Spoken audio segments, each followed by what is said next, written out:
Learn about working with connectors in Azure Logic Apps in this edition of Azure Tips and Tricks. One of the things that makes Azure Logic Apps so powerful is its collection of connectors that we could use to integrate with third-party services. Let's open up the Logic App Designer. Currently, I have an HTTP trigger that's going to kick off my Logic App workflow. But right now, it really doesn't do anything else. Let's add a new step. I'm going to click on Add an Action. And now I could browse through the various connectors we have available.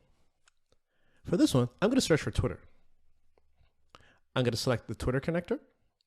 And what I actually want to do is have it post a tweet for me. It's going to say, sign in to create a connection to Twitter. I'll click on sign in. I'll add my account credentials. And now I'm ready to use Twitter inside of my Logic App workflow. So I'll click on text to be posted.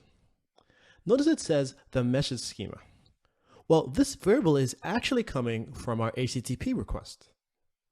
If we open this and we look quickly through the JSON schema, we can see that we actually have a title of a property, and it's called the message schema. Now, that's probably not the most intuitive name, so let's change that really quickly. We'll change that to message. We'll save that. And now if we come back down here, notice that it's changed to message. So if I click on this, this should now be the message that I want to have tweeted out. Now let's save this. What we want to do now is actually run this Logic app. If I click on my HTTP action, you can see the URL that we need to make the request to. I'm going to copy that.